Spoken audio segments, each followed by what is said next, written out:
Hi hello welcome to the pepper cooking ചാനലിലേക്ക് എല്ലാവർക്കും സ്വാഗതം. ഇന്ന് നമ്മൾ ചെയ്യാൻ പോകുന്നത് ഒരു നല്ല ഒരു കറിയാണ്. അതായത് ഇപ്പം മഴക്കാലം ഒക്കെ ആകാറായി. ഇവിടെ ആലപ്പുഴയിലൊക്കെ നല്ല മഴയാണ്. അപ്പം മഴക്കാലത്തൊക്കെ കഴിക്കാൻ പറ്റിയ ഒരു നല്ല കൂട്ടാൻ, വളരെ എളുപ്പത്തിൽ വയ്ക്കാം. ഒരുപാട് സാധനങ്ങളൊന്നും വേണ്ട. നമ്മൾ ഇന്ന് ചെയ്യാൻ പോകുന്നത് എല്ലാവരുടെ വീട്ടിലും പയറ് വർഗ്ഗങ്ങൾ, പരിപ്പ് വർഗ്ഗങ്ങളൊക്കെ ഉണ്ടാകും.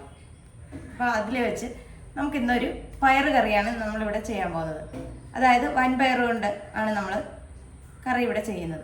അപ്പോൾ വൻപയർ മെഴുക്കുവരട്ടി വെച്ച് കഴിച്ചിട്ടുണ്ടാവും, തോരൻ വെച്ച് കഴിച്ചിട്ടുണ്ടാവും, റോസ്റ്റ് ചെയ്ത് കഴിച്ചിട്ടുണ്ടാവും. ഇപ്പോൾ അതൊന്നുമല്ല, നമ്മൾ വൻപയറും മാങ്ങയും കൂടെ ഒരു കറി വെക്കാൻ പോവാണ്. അപ്പോൾ നമുക്ക് വീഡിയോയിലേക്ക് പോയാലോ. അപ്പോൾ നമുക്ക് ഇതിനായിട്ട് വേണ്ട സാധനങ്ങൾ, അതായത് അത്യാവശ്യമായിട്ട് വേണ്ട സാധനങ്ങളാണ്. വേപ്പില വേണം. അതുപോലെ തന്നെ 1 കപ്പ് വൻപയർ ഞാനിവിടെ തലേ ദിവസം തന്നെ വെള്ളത്തിൽ കുതിർത്ത് വെച്ചിരിക്കുന്നതാണിത്. പിന്നെ ഒരു 3-4 കഷ്ണം ചെറിയ ഉള്ളി വേണം. ഒരു 4ഓളം പച്ചമുളക്. ഇത് എരിവുള്ളതാണ്, അതുകൊണ്ടാണ് 4 പച്ചമുളക് എടുത്തിരിക്കുന്നത്. പിന്നെ നമുക്ക് വേണ്ടത് മാങ്ങ പുളി നോക്കിയിട്ട് വേണം നമ്മൾ ചേർക്കാൻ. അതായത് ഇതിനകത്തേക്ക് ഒരു മാങ്ങ ചേർക്കേണ്ട കാര്യമില്ല. പുളിയുടെ അനുസരിച്ചിട്ട് നമുക്കത് ചേർക്കാം. അപ്പം ഞാനൊരു മാങ്ങ ഇവിടെ എടുത്ത് വെച്ചിട്ടുണ്ട്. പുളി കുറഞ്ഞ മാങ്ങയാണെങ്കിൽ നമുക്കൊരു മാങ്ങ ചേർക്കാം. നല്ല പുളിയുള്ളതാണെങ്കിൽ പകുതി മാങ്ങ ചേർത്താൽ മതിയാവും. ആദ്യം തന്നെ നമുക്ക് നമ്മുടെ പയറ് കുക്കറിനകത്തേക്ക് ഇട്ട് കൊടുക്കാം.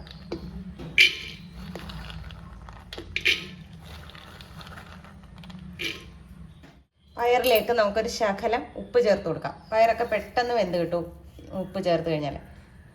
പയറിലേക്ക് ശകലമേ ഉപ്പ് ചേർക്കാവുള്ളൂ, ഇല്ലെങ്കിൽ ഉപ്പ് കൂടിപ്പോകാനുള്ള ചാൻസ് ഉണ്ട്. പിന്നെ നമുക്കിത് വേവാൻ ആവശ്യമായ വെള്ളം ചേർത്ത് കൊടുക്കാം.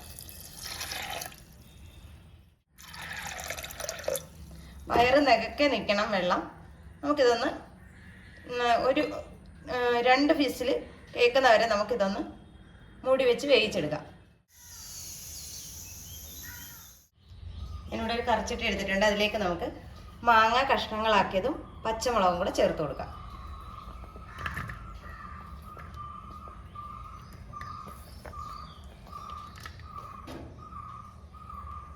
ഇതിലേക്ക് ആവശ്യമായ വെള്ളം. ഇതിലേക്ക് ഒരു 1/4 ടീസ്പൂണോളം മഞ്ഞൾപ്പൊടി ചേർത്ത് കൊടുക്കാം. അതുപോലെ തന്നെ ഒരു 1/4 ടീസ്പൂൺ കാശ്മീരി മുളക് പൊടി. ഇതിനും ആവശ്യമായ ഉപ്പ് നമ്മൾ ചേർത്ത് കൊടുക്കാം. നമ്മൾ പയറിന് ഉപ്പിട്ടാണ് വേവിച്ചത്. ഇനി മാങ്ങയിലേക്കൊന്ന് ഉപ്പ് പിടിക്കാൻ വേണ്ടിയിട്ട് നമ്മളൊരു സ്വല്പം ഉപ്പ് ചേർത്ത് കൊടുത്തിട്ടുണ്ട്. ഇതിലേക്ക് ഒരു 3-4 കഷ്ണം ചുവന്നുള്ളി ഞാൻ ചെറുതായിട്ട് അരിഞ്ഞത് അതും ചേർത്ത് കൊടുക്കാം. ഇനി നമുക്ക് ഇതെല്ലാം കൂടെ ഒന്ന് അടുപ്പിൽ വെച്ച് വേവിച്ചെടുക്കാം. ഇതിലേക്ക് നമുക്ക് ഒരു സ്വല്പം കറിവേപ്പില കൂടെ ഇട്ട് കൊടുക്കാം. കറിവേപ്പിലയൊക്കെ തിളച്ച് വരുമ്പോൾ അതിൻ്റെ ഒരു സ്മെല്ല് നന്നായിരിക്കും. ഇനി നമുക്കിതൊന്ന് മൂടി വെച്ച് കൊടുക്കാം. ഇതിവിടെ ഇരുന്നൊന്ന് വേകട്ടെ. നമ്മുടെ പയറ് നന്നായിട്ട് വെന്തിട്ടുണ്ട്. നമുക്ക് ഈ പയറിന് വെള്ളം ഉണ്ടെങ്കിൽ അത് ഊറ്റിക്കളയണം. നമുക്ക് പയറിൻ്റെ വെള്ളം ഇതിലേക്ക് ആവശ്യമില്ല. നമുക്കിത് നമ്മുടെ മാങ്ങയിലേക്ക് ചേർത്ത് കൊടുക്കാം. നമ്മുടെ മാങ്ങയൊക്കെ നന്നായിട്ട് വെന്തിട്ടുണ്ട്. മാങ്ങയൊക്കെ തൊടുമ്പോൾ തന്നെ അലന്നു പോകുന്ന പരുവായിട്ടുണ്ട്. നമുക്കിതിലേക്ക് നമ്മുടെ പയറ് ചേർത്ത് കൊടുക്കാം.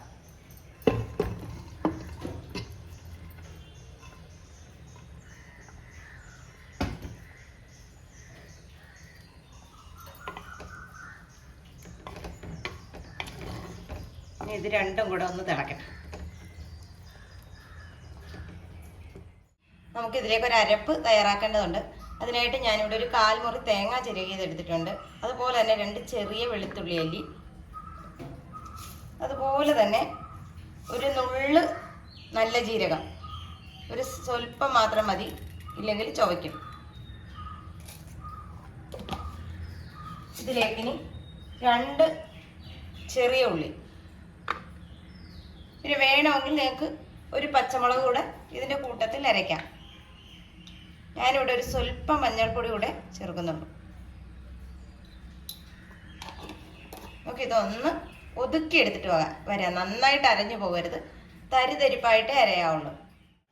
നമ്മുടെ പയറും മാങ്ങയും കൂടെ ഉള്ളതൊക്കെ നന്നായിട്ട് തിളച്ച് വന്നിട്ടുണ്ട്. നമുക്കിതിലേക്ക് അരപ്പ് ചേർത്ത് കൊടുക്കാം.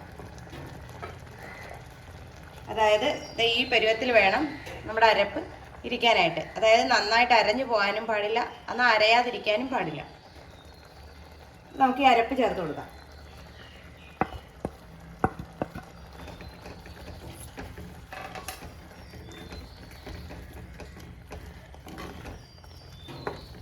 നമുക്കിതിലേക്ക് ഒരു സ്വല്പം വെള്ളം, ഒരല്പം വെള്ളം ചേർത്ത് കൊടുക്കാം. അതായത് നമ്മുടെ തേങ്ങയുടെ ആ പച്ച ചുവ ഒന്ന് മാറണം, ഇല്ലെങ്കിൽ ആ അരപ്പിൻ്റെ പച്ച ചുവ അങ്ങനെ അങ്ങ് നിൽക്കും. അപ്പം അത് പാടില്ല. ഇത് ഒരുപാട് ലൂസായ ഒരു കറിയല്ല, നമുക്ക് സൈഡ് ഡിഷൊക്കെ ആയിട്ട് കൂട്ടാൻ പറ്റിയ ഒരു കറിയാണ്. അത് നല്ല തിക്കായിട്ടായിരിക്കും ഇരിക്കുക. ഇത് കണ്ടോ, പയറായതുകൊണ്ട് തന്നെ തണുത്ത് കഴിയുമ്പോഴും ഒന്നുകൂടെ ഒന്ന് കട്ടിയാവും. ഇതാണ് നമ്മുടെ പയറ് കറിയുടെ പരുവം. നമ്മുടെ പയർ ഒരുപാട് വെന്തങ്ങ് ഉടഞ്ഞു പോകാൻ പാടില്ല, എന്നാൽ പയർ നന്നായിട്ട് വേഗവും വേണം. നമ്മൾ നേരത്തെ മാങ്ങയൊക്കെ അലിന്ന് പയറിൻ്റെ കൂടെ അങ്ങ് ചേർന്ന് പോവും. അപ്പം കൈ എടുക്കാണ്ട് ഞാൻ നേരത്തെ പറയുന്ന കണക്ക് തന്നെ ഇളക്കി തന്നെ നമുക്കിതിൻ്റെ അരപ്പിൻ്റെ പച്ചച്ചൊവയൊന്ന് മാറ്റിയെടുക്കണം.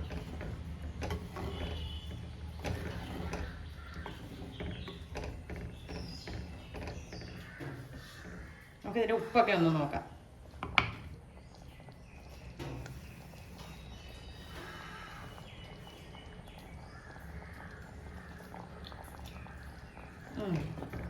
ഉപ്പും പുളിയൊക്കെ ആവശ്യത്തിനുണ്ട്.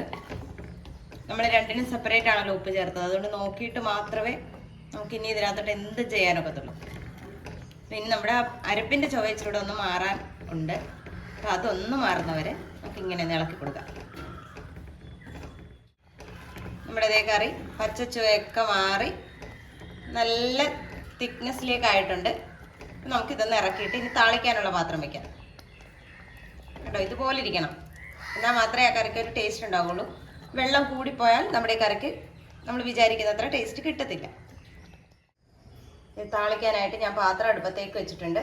ഇനി നമുക്കിതിലേക്ക് ആവശ്യമായ വെളിച്ചെണ്ണ ഒഴിച്ചു കൊടുക്കാം.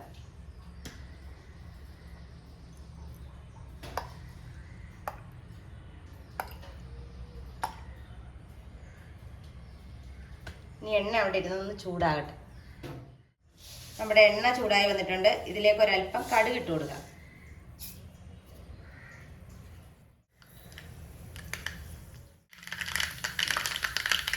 കടുക് നന്നായിട്ട് പൊട്ടി വരുന്നുണ്ട്. അപ്പോഴത്തേക്ക് നമുക്ക് ചെറിയ ഉള്ളി ചേർത്ത് കൊടുക്കാം. ഇതോടൊപ്പം തന്നെ വറ്റൽമുളക്. പിന്നെ ഇതിനകത്ത് മെയിനായിട്ട് വേണ്ടത് നമ്മുടെ കറിവേപ്പിലയാണ്. കറിവേപ്പില ഇച്ചിരി കൂടുതൽ ചേർക്കണം. അപ്പം നമ്മുടെ വറവ് ഇവിടെ മൂത്തിട്ടുണ്ട്. നമുക്കിത് നമ്മുടെ കറിയിലേക്ക് ചേർത്ത് കൊടുക്കാം.